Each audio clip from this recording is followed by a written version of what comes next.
What's going on, guys? Today I want to talk about how I made $300,000 by sending out 1,800 letters over the span of 6 months.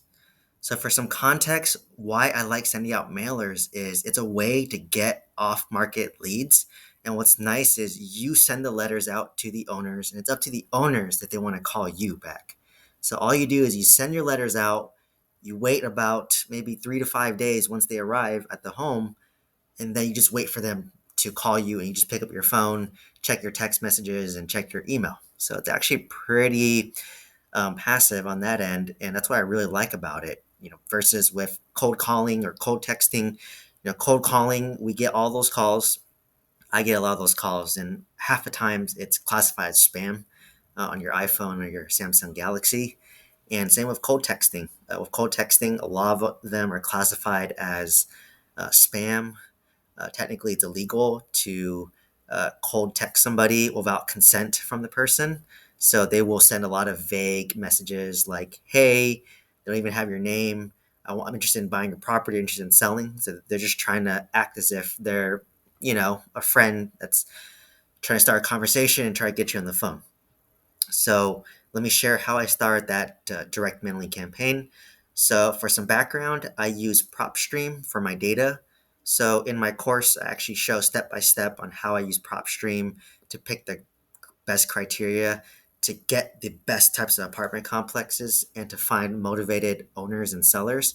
So we typically try to target the homeowners who've owned the property for a long time, so they have a lot of equity in there, so that you can negotiate creative financing.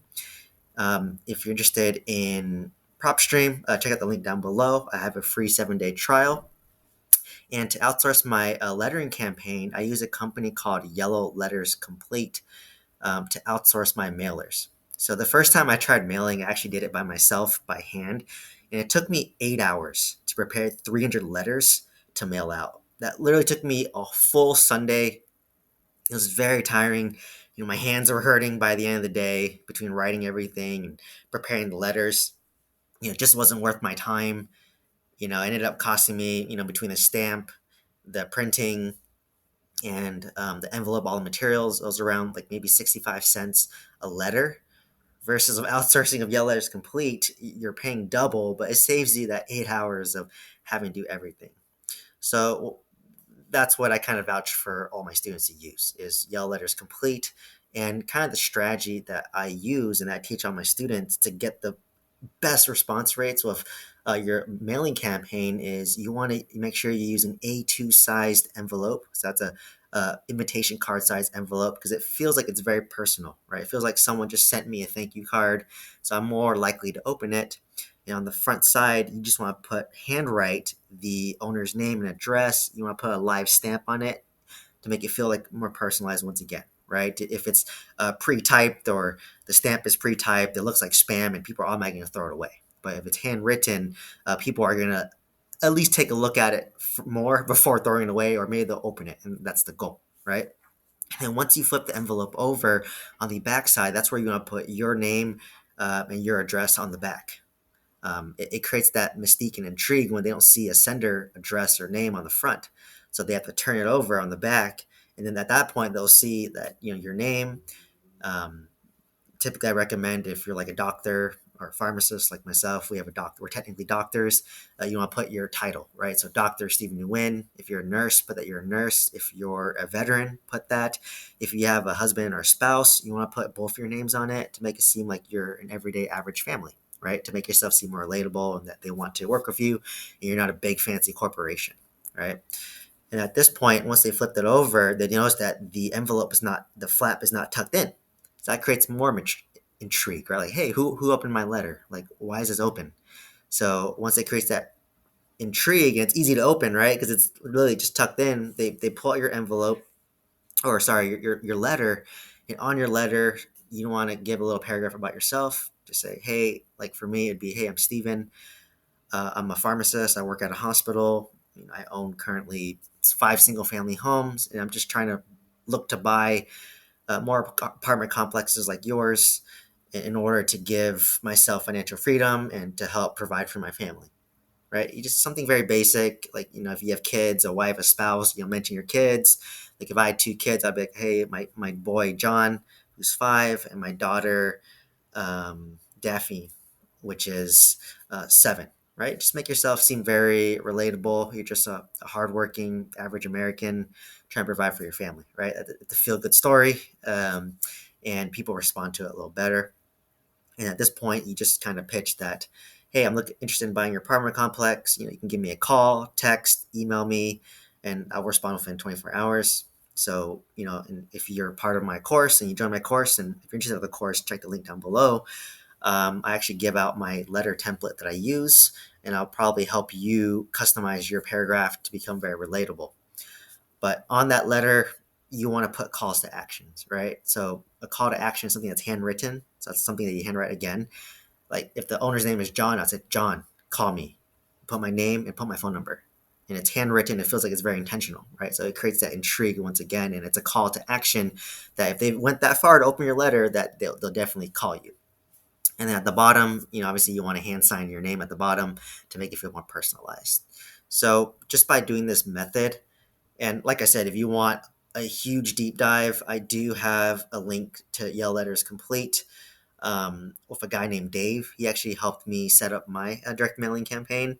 So, if you use my referral link down below, he can actually help you emulate my Yellow Letter direct mailing campaign program. Or if you're interested in joining the course, now obviously I have a lot of modules and lectures on how to set up your letter campaign and how to get that set up. So it's a complete A through Z system. So it's not difficult. You're just following the path that I created.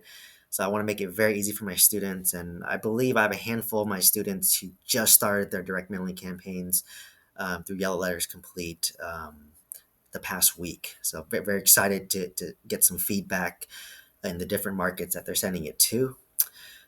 So basically, once the letter's sent out, what's nice about Yellow Letters Complete is they'll send you a copy as well to your mailbox. So the day that you receive your copy, most likely the owners will receive their copies maybe in 1 to 3 days after yours, depending on what market you're sending to. And at that point, you just sit back and wait, right? So I send 300 letters a month. Typical response rate is 3%. So if you send out 300, about 10 people will call you. And if you're like in a hotter market like California, Texas, North Carolina, Florida, your response rate is probably 1%, right? So if you send out 300 letters, maybe you get 3 responses. So that's just kind of the expectations that we have. And it's very discouraging in the beginning, but you got to truck forward and constantly send letters out, right? So I didn't start seeing results until maybe about 6 months of consistently sending letters. And sometimes the letters compound, right? Like I might have sent that letter like 6 months ago. They saw it, they looked at it, they threw it in a drawer, they forgot about it, and all of a sudden they're cleaning out their dresser, they pull out my letter and they call me, right? So by sending out these letters, you're trying to get the owner at a right time. Because let's say right now, I have no motivation to sell. I get a letter, I don't want to sell, I'm buy and hold, right? I'm gonna throw away the letter, but maybe in whatever, a year, 6 months later, maybe I went through a divorce and now I'm more motivated to want to sell because now we have to sell the apartment complex, split the profits between the two divorced husband and wife, and they want to move on from it, right? So you're what I preach in my course is you're buying situations, you're not buying real estate. So by sending letters constantly, hopefully your letter hits at the right time, at the right situation, so that you can close on that apartment complex. So, back to my story, I sent out 300 letters a month. Um, for 6 months. And why I preach 300 is because sometimes you want to tweak your letter, right? Like maybe because I sent my letters to Oklahoma and they're effective for Oklahoma back in, 2021, but now it's 2022. Maybe um, your letters might need to be tweaked a certain way. And that's what I help my students do is that let's just say they're sending out letters, we're not getting the response rates that we want, then I'm going to help them slightly tweak the letters to see if we get a higher response rate. So that's what's nice about working with someone very experienced of a direct mailing campaign. And I'm also learning from how my students are doing and pivoting as well. So just gathering all that data and trying to find the best practices that are working in 2022, as well as that specific market. So by sending out those letters, for my first 26 unit, he called me at about month 6. I think he received the letter about 2 months prior, and he just called me saying, hey, Steven, got your letter and, just make me an offer, right? That's typical response you'll get. And, it seems intimidating at first, right? Like it definitely was for me starting off, but after I've sent out 1,800 letters and having a lot of different owners call me, it helped me improve in terms of negotiating, in terms of asking the right questions, in terms of trying to create win-win situations and understanding their pain points. So once again, with all my students, I have a kind of an owner interview questionnaire form, which goes over 12 questions to build that trust and rapport of the owners. Because honestly, that's how you get the deal closed, is building that trust, right? That the letter's intent is to get them to call you. But once they call you, that's when the magic happens, right? That's when you have to work on your soft skills, improve your negotiation skills, become educational, and think about solving problems, right? Because like I said, your buying situation is not real estate. So after talking to the owner multiple times, I made him an offer, um, for $500,000, which was the tax assessed price, and it appraised at $750,000 day one. So I made $250,000 of equity day one. So yes, sending out the letters may suck, right? Like I mentioned earlier, it's 65 cents if I made it. When you outsource, it's about $1.50. So it's about, a little more than double the price, but it saves you a weekend, 8 hours of making 300 letters. But, I spent between, it's about 450 or 500, let's call it $500 a month for 300 letters. And I did that for 6 months. So I spent, about $3,000 on my direct mailing campaign, but I made $250,000 of equity for just one deal. Right. So that's, of course, would you trade $3,000 for $250,000? I think no one would say no to that. Right. Only a crazy person would say no to that. So that was my first deal. Right. And ironically, after closing that one, like I think like 5 months later, from that same letter batch that I sent out in that first 6 months, an owner reached out to me saying that, hey, I want to sell my 20 unit. But think about it, this time it gets easier because I closed on my first apartment complex. I know the Oklahoma market better. I know how to negotiate better. I know how to explain things better, and I build more credibility because now I can say I own a 26 unit apartment complex. I'm not just some beginner, right? So it gets easier the more you do this. That's how I'm able to teach my students to do it. One of my students, she closed on her first 35 unit apartment complex in Mississippi after 2 months in joining the course.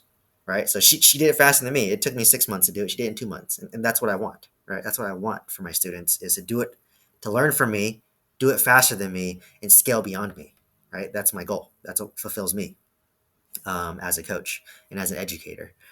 So for my 20 unit, same thing. He came to me, he was motivated, he wanted to make money for his business and all that. So he basically called me and once again made an offer for 350. It appraised at $400,000 day one. So that's another $50,000 of equity. So if you combine that, that's $250,000 plus $500,000 or $50,000. That's $300,000 of equity day one, just by sending out 1,800 letters, which cost me $3,000. So I spent $3,000 to make $300,000, and I hope to teach you that too. So once again, if you're interested in PropStream, Yell Letters Complete, or joining my course and taking action, check out the link down below, and you can also send me an email. You can send a message, a comment, whatever. I check all of that. But overall, I hope that this helped you realize the power of sending letters and getting off-market deals. Once again, if you found value from this video, please like, comment, and subscribe, and I'll see you in the next one. Thank you so much.